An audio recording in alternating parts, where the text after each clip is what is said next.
नमस्कार साथियों। राजस्थान बिजली विभाग की जो भर्ती थी दोस्तों 2163 पदों की टेक्निकल हेल्पर की, उसका जो एग्जाम डेट है दोस्तों वो आउट हो चुके हैं दोस्तों। नवंबर में दोस्तों 27, 28, 29 तारीख को दोस्तों उसका एग्जाम है दोस्तों। उसके रिगार्डिंग दोस्तों अपनी जो सीरीज चल रही है उसका 11वां पार्ट है, जो आप यहाँ पर देख सकते हैं। 24/8/2018 को दोस्तों ये पेपर हुआ था, जो कि 15:30 यानी कि 30 शिफ्ट का दोस्तों ये पेपर है। जेविनल इलेक्ट्रिकल थर्ड एग्जाम कोड है इसका, और 120 मिनट का दोस्तों इसमें टाइम मिलता है। यहाँ पर आपका पहला क्वेश्चन दोस्तों, निकिल लो सेल में इलेक्ट्रोलाइट के रूप में उपयोग किए जाने वाले निम्नलिखित रसायनों में से कौन सी है दोस्तों। यहाँ पर राइट आंसर क्या होगा आपका दोस्तों, KOH आपका यहाँ पर राइट आंसर होने वाला है। अगला क्वेश्चन, 2 SWG का तार किसकी व्यास के बराबर होता है। राइट आंसर क्या है दोस्तों आपका 7.01 mm। तो अगला क्वेश्चन है, अंतरराष्ट्रीय ओम जो प्रतिरोध की इकाई है, ओम की इकाई क्या है दोस्तों, प्रतिरोध है, उसे कैसे परिभाषित किया जाता है। राइट आंसर क्या होगा आपका दोस्तों, पारे का स्तंभ के रूप में। नेक्स्ट क्वेश्चन है, निम्न में से क्या ओम के नियम का पालन नहीं करता है दोस्तों। राइट आंसर क्या है दोस्तों, अर्धचालक, थर्मिस्टर, ट्रांजिस्टर और वैक्यूम ट्यूब, ये क्या करते हैं दोस्तों, जो ओम का नियम होता है उसका पालन नहीं करते हैं। ठीक है। ताप दीप का फिलामेंट लैंप किससे बना होता है। साथियों राइट आंसर क्या होगा दोस्तों, टंगस्टन का क्या बनता है, फिलामेंट बनता है। तो अगला क्वेश्चन है, इलेक्ट्रोलाइट का किसकी बैटरी के चार्ज की अवस्था प्रदर्शित करता है। राइट आंसर क्या होगा दोस्तों आपका विशिष्ट गुरुत्व। साथियों इस पेपर में दोस्तों 150 क्वेश्चन होते हैं।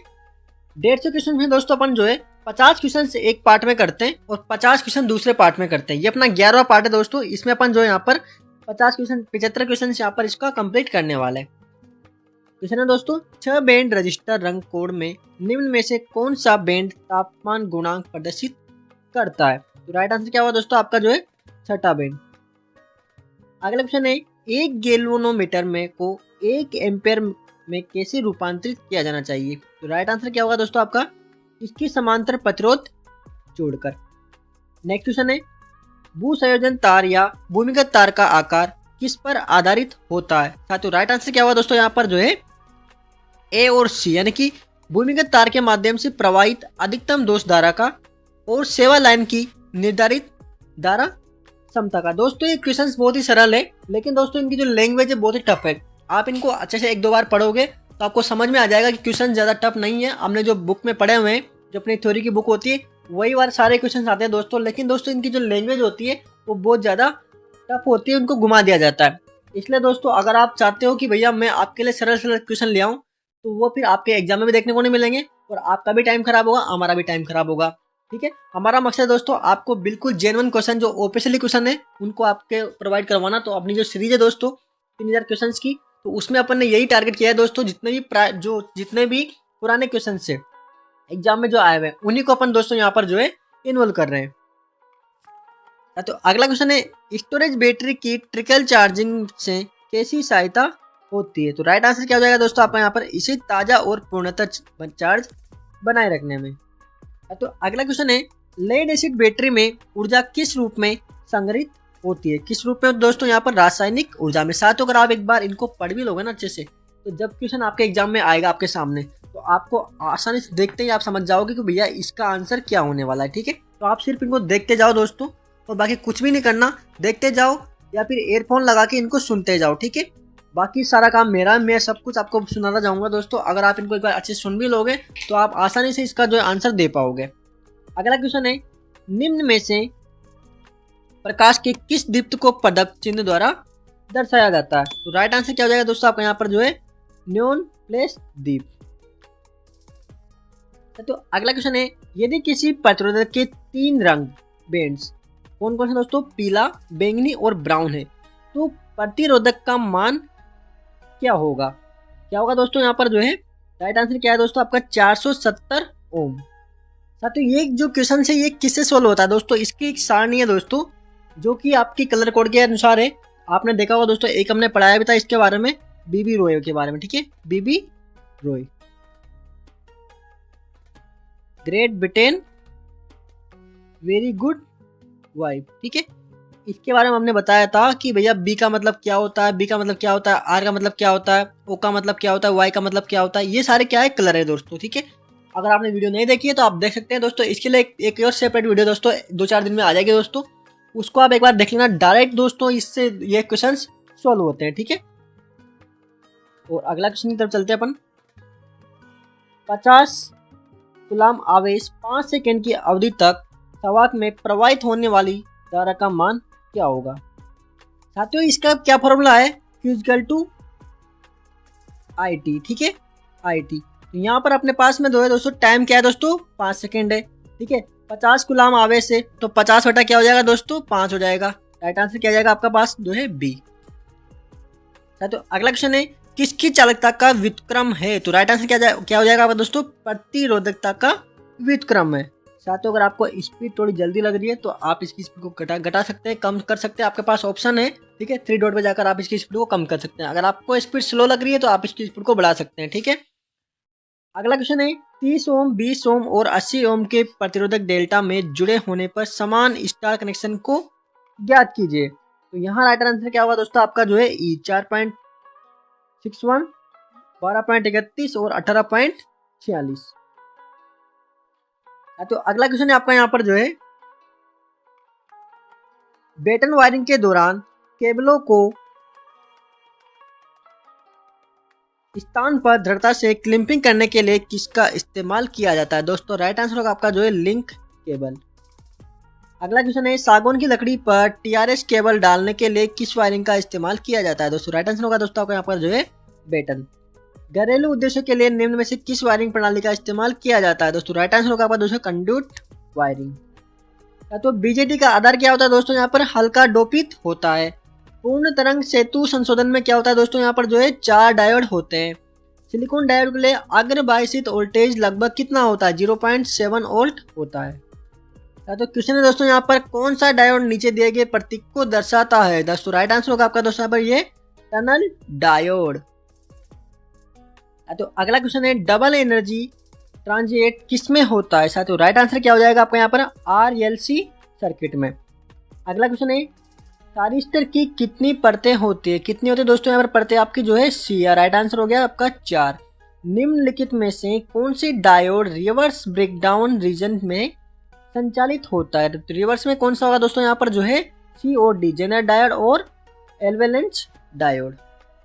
तो अगला क्वेश्चन है गुणवत्ता कारक को और किस नाम से भी जाना जाता है। तो राइट आंसर क्या हो जाएगा दोस्तों आपका यहाँ पर उल्टा आवर्धन। तो अगला क्वेश्चन है 200 हर्ट्ज की आवृत्ति के लिए समय अवधि कितनी होती है। तो राइट आंसर क्या होगा दोस्तों आपको 0.005 सेकेंड। अगला क्वेश्चन है सक्रिय डिवाइस का उदाहरण निम्न में से कौन सा है। तो राइट आंसर क्या होगा दोस्तों ट्रांजिस्टर क्या है, एक तरीका से सक्रिय डिवाइस है। फीडर सुरक्षा के लिए प्रयुक्त किया जाने वाला रिले कौन सा होता है, कौन सा होता है दोस्तों यहाँ पर ट्रांसले रिले। तो अगला क्वेश्चन है स्क्विरल केज इंडक्शन मोटर में रोटर स्लॉट को थोड़ा सा तिरछा किया जाता है, जो क्या होता है दोस्तों यहाँ पर राइट आंसर चुंबकीय गुंजन को कम करता है। 5 लाइट बल्ब, ठीक है, 5 लाइट बल्ब 110 वोल्ट पर समांतर में जुड़े हुए, किस पर दोस्तों समानांतर में जुड़े हुए। प्रत्येक बल्ब को 200 वाट पर सेट किया जाता है। तो प्रत्येक बल्ब के माध्यम से लगभग कितने करंट की खपत होगी। यहाँ पर करंट आपको निकालना है, किसके निकालना है, प्रत्येक बल्ब के सापेक्ष निकालना है। साथियों यहाँ पर देखिए आपके पास पावर कितनी है दोस्तों 200 है और वोल्ट कितना है 110 है। तो पावर बराबर क्या होता है दोस्तों, पावर बराबर V इंटू आई होता है ना, पावर बराबर V इंटू आई। तो यहाँ पर आई निकालोगे आप, यहाँ पर आई अगर आपको निकालना है तो क्या करना है आपको पावर में डिवाइडेशन करना होगा। तो 200 बटा क्या करना है आपको 110 करना है। राइट आंसर क्या जाएगा आपका दोस्तों 1.8 एम्पियर। यदि किसी भी समांतर सर्किट में समानांतर प्रतिरोधों को एक सर्किट से हटा दिया जाता है तो कुल प्रतिरोध क्या होगा दोस्तों। राइट आंसर क्या होगा दोस्तों आपका कुल प्रतिरोध क्या हो जाएगा, बढ़ जाएगा। 4 समांतर शाखाओं में से प्रत्येक में बिजली का डिसिपेंशन 1.2 वाट है, तो कुल बिजली डिसिपेंशन कितनी होगी। तो राइट आंसर होगी दोस्तों आपका यहाँ पर जो है 4.8। तो अगला क्वेश्चन है किसको प्रति पोल आर्मेचर स्लॉट की संख्या के रूप में परिभाषित किया जाता है। किसको करता है दोस्तों, पोल पिच को अपन जो है आर्मेचर स्लॉट की संख्या के रूप में परिभाषित करते हैं। अगला क्वेश्चन क्या है दोस्तों, डीसी जनरेटर में पोल स्विच का उद्देश्य क्या होता है। दोस्तों मोस्ट इंपोर्टेंट क्वेश्चन है यहाँ पर जो है फील्ड कॉइल का सहारा देना, और एयर गैप में फ्लक्स को समान रूप से फैलाना। अगला क्वेश्चन है हिस्टैरिसीस लॉस किस में प्रयुक्त किया जाता है? तो यहाँ पर राइट आंसर होगा आपको स्टील के प्रेरण तापन से। तो अगला क्वेश्चन है थर्मोपाइल किस सिद्धांत के अधीन काम करता है? दोस्तों राइट आंसर क्या होगा आपका? सीबेक प्रभाव पर। एक इलेक्ट्रिकल आयरन में कॉइल के बेस प्लेट पर उष्मा का स्थानांतरण मुख्य रूप से किस प्रकार होता है? तो राइट आंसर क्या होगा दोस्तों आपका? चालन। साथियों एलवीडीटी किस सिद्धांत पर काम करता है? लो वोल्टेज डिपेंड ट्रांजिस्टर किस पर करता है? दोस्तों यहाँ पर राइट आंसर आपका अन्योन्य प्रेरण पर। तो अगला क्वेश्चन है बैलिस्टिक गैल्वेमीटर इसके चलयमान कॉइल से गुजरते वाले किसके अनुपात में इसकी सुई के विचलन के लिए डिजाइन किया जाता है? दोस्तों राइट आंसर क्या होगा दोस्तों आपका यहाँ पर जो है चार्ज। एसी ब्रिज जिसे आवृत्ति नापने के लिए प्रयोग किया जाता है वो क्या कहलाता है? दोस्तों आपका यहाँ पर जो है वेन ब्रिज कहलाता है। निम्न में से किसके लिए गॉस का नियम लागू होता है? राइट आंसर क्या होगा दोस्तों यहाँ पर? केवल पॉइंट चार्ज करने के लिए, अनंत लाइन चार्ज करने के लिए, चार्ज की अनंत शीट के लिए और समांतर रूप से गोलाकार सेल्स के लिए। तो अगला क्वेश्चन है थर्मल रिले किस सिद्धांत पर काम करता है? तो राइट आंसर क्या होगा दोस्तों आपका? है ऊष्मा प्रभाव पर। निम्न में से कौन सा एक उपकरण है जिसका प्रयोग इंसुलेशन के प्रतिरोध को मापने के लिए किया जाता है? दोस्तों राइट आंसर क्या होगा दोस्तों यहाँ पर? मेगर। किसी मर्क्यूरी आर्क रेक्टिफायर में एनोड सामान्य तौर पर किससे निर्मित होता है? तो राइट आंसर क्या हो जाएगा दोस्तों आपका यहाँ पर? ग्रेफाइट। कांस्टेंटलेस में क्या शामिल होता है? तो राइट आंसर होगा आपका यहाँ पर जो है तांबा और निकेल। साथियों अपने पास टाइम बहुत कम है इसलिए अपन को यहाँ पर जल्दी सारे क्वेश्चनों को यहाँ पर जो है कंप्लीट करना है। इलेक्ट्रिक आयरन बॉक्स का हीटिंग एलिमेंट एक किस मिश्र धातु का बना होता है? दोस्तों निकेल और क्रोमियम का बना होता है। वेव वाइंडिंग में समांतर पथों की संख्या कितनी होती है? दोस्तों वेव वाइंडिंग में कितनी होगी दोस्तों? यहाँ पर 2 होती है। सिंक्रोनस मोटर किस पावर कारक पर कार्य करता है? दोस्तों राइट आंसर हो जाएगा आपका लीडिंग, लैगिंग और यूनिटी। तो अगला क्वेश्चन है किसी सिंक्रोनस मोटर में हीटिंग तब होती है जब लोड में अचानक परिवर्तन होता है।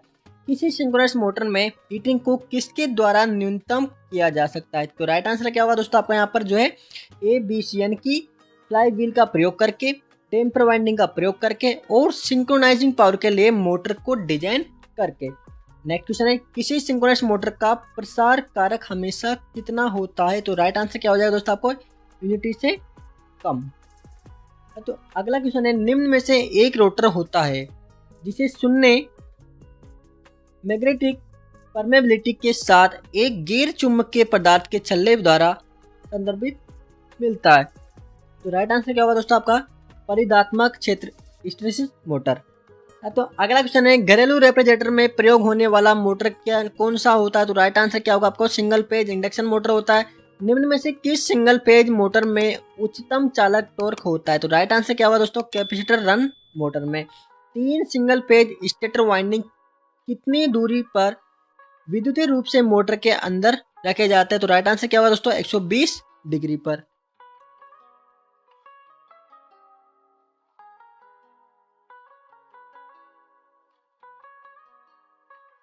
तो राइट आंसर है एक लेप वाउंड डीसी मशीन में कंडक्टरों की संख्या 100 है, समांतर पदों की संख्या 10 है, तो पिच का औसत पता लगा है। तो राइट आंसर क्या होगा दोस्तों आपका यहाँ पर जो है डी। निम्न में से क्या स्क्विरल केज इंडक्शन मोटर में मौजूद नहीं होता है? तो राइट आंसर क्या होगा दोस्तों आपका यहाँ पर जो है सी, ए और बी, स्लिप रिंग और ब्रूस। अगला क्वेश्चन है एक double squirrel cage induction motor में क्या होता है दोस्तों? यहाँ पर जो है रोटर में 2 समांतर वाइंडिंग होती है। साथियों इनमें से कौन से कैपेसिटर में अपेक्षाकृत कम सेल्फ लाइफ होता है? तो राइट आंसर क्या होगा दोस्तों? Electrolyte capacitor. तो अगला क्वेश्चन क्या है यहाँ पे निम्न में से कौन से सर्किट ब्रेकर में सबसे कम वोल्टेज रेंज होता है? तो राइट आंसर क्या होगा दोस्तों? Air brake circuit breaker. अगला क्वेश्चन है कोगिंग शब्द इनमें से किससे संबंधित है? तो राइट आंसर होगा इंडक्शन मोटर से। तो राइट आंसर है नीचे दिए गए चित्र के जरिए इनमें से कौन सी वाइंडिंग को दिखाया गया है? तो राइट आंसर क्या हो जाएगा दोस्तों आपका यहाँ पर? Skin winding. तो अगला क्वेश्चन है एक एसी स्टेटर वाइंडिंग पर निरंतरता परीक्षण करते समय वाइंडिंग में शॉर्ट सर्किट होने की स्थिति में सीरीज में जोड़ा गया टेस्ट लैंप क्या होता है? तो यहाँ पर राइट आंसर होगा दोस्तों आपका पूर्णतः रोशनी देगा। अगर शॉर्ट होगी तो वहाँ पर जो है रोस्ट आपका बल्ब पूरा जलेगा। तो अगला क्वेश्चन है क्या है, अगर किसी इंडक्शन मोटर में किन्हीं दो पेजों को आपस में बदल दिया जाता है तो मोटर क्या हो जाएगा दोस्तों? क्या हो जाएगा दोस्तों? विपरीत दिशा में चलेगा। किसी सर्किट में प्रत्यक्ष पावर से वास्तविक पावर का अनुपात क्या कहलाता है दोस्तों? पावर फैक्टर कहलाता है। किसी इंडक्शन मोटर का संपूर्ण वर्ताकार चित्र किससे प्राप्त डेटा से बनाया जा सकता है दोस्तों? राइट आंसर क्या होगा दोस्तों आपका? No load test, block rotor test और आपका स्टेटर रेजिस्टेंस टेस्ट। साथियों सभी क्वेश्चन जो है सारे ओपिशली क्वेश्चन हैं। ये जो आंसर किया दोस्तों जो पेपर हुआ था 2018 में उसी के आंसर किया दोस्तों, कोई अलग क्वेश्चन नहीं है। सारे जो लेवल है दोस्तों ये राजस्थान टेक्निकल हेल्पर के क्वेश्चनों के लेवल है। अगर आप सोच रहे हैं कि दोस्तों क्वेश्चन समझ में नहीं आ रहा है तो दोस्तों आप पेपर देने मत जाना। अगर आपको लगता है कि भैया क्वेश्चन समझ में आ रहा है, मैं मेहनत करनी है, तो दोस्तों तभी आप पेपर देके जाना, तो क्योंकि इसी प्रकार के दोस्तों क्वेश्चन आपको देखने को मिलेंगे। अब आप समझ सकते हो दोस्तों आज 2025 चल रहा है, 2018 में दोस्तों आज से 7 साल पहले दोस्तों इस प्रकार के दोस्तों वहाँ पर क्वेश्चन आए हुए थे। तो आप समझ सकते हैं कितनी कट ऑफ दोस्तों वहाँ पर जाएगी, कितना कंपटीशन वहाँ पर रहने वाला है। इंडक्शन मोटर का ब्लॉक्ड रोटर टेस्ट का इस्तेमाल किसका पता लगाने में किया जाता है दोस्तों? राइट आंसर क्या होगा दोस्तों? रिसाव इम्पीडेंस, रेटेड वोल्टेज में शॉर्ट सर्किट और शॉर्ट सर्किट पर पावर फैक्टर और starting torque of motor. Induction motor पर ब्लॉक रोटर टेस्ट ट्रांसफॉर्मर पर किस टेस्ट से समान होता है? तो राइट आंसर क्या हो जाएगा दोस्तों आपका? Short circuit. साथियों अगला क्वेश्चन, ट्रांसफॉर्मर में होने वाला इनमें से कौन सा नुकसान इंडक्शन मोटर के ब्लॉक्ड रोटर टेस्ट में बहुत अधिक होता है? तो राइट आंसर क्या होगा दोस्तों आपका? Copper loss. अगला क्वेश्चन दोस्तों, किसी इंडक्शन मोटर का टॉर्क किस पर निर्भर करता है? तो राइट आंसर क्या होगा अपना दोस्तों? स्टेटर पर उत्पन्न फ्लक्स पर, प्रति फेज रोटर करंट पर, इम्पीडेंस ऑफ रोटर साइड पर और रोटर पावर फैक्टर पर। साथियों अगला क्वेश्चन है, एप स्लिप लिंग इंडक्शन मोटर के प्रारंभिक टॉर्क को किससे जोड़कर बढ़ाया जा सकता है? तो राइट आंसर होगा दोस्तों रोटर में बाहरी प्रतिरोध लगाकर। अगला क्वेश्चन है दोस्तों और लास्ट क्वेश्चन दोस्तों इस 11वें पार्ट का, शॉर्ट सर्किट गियर का इस्तेमाल करने का उद्देश्य क्या है? तो राइट आंसर क्या हो दोस्तों? स्लिप रिंग में रोटर को शॉर्ट सर्किट करना। साथियों 11वें पार्ट के दोस्तों अपन ने 75 क्वेश्चन कर ले, वीडियो बहुत बड़ी हो जाएगी दोस्तों, इसलिए अपन दोस्तों अगले वाले पार्ट में 12वें पार्ट में दोस्तों 76 से लेकर यहाँ पर जो है 150 क्वेश्चन तक, ठीक है, 76 से लेकर अपन यहाँ पर 150 क्वेश्चन तक यहाँ पर इसमें लाने वाले। तो दोस्तों अगला पार्ट जल्दी आएगा, मिलता है अगले वीडियो में, तब तक के लिए जय Hind. Subscribe now and press the bell icon. Never miss an update.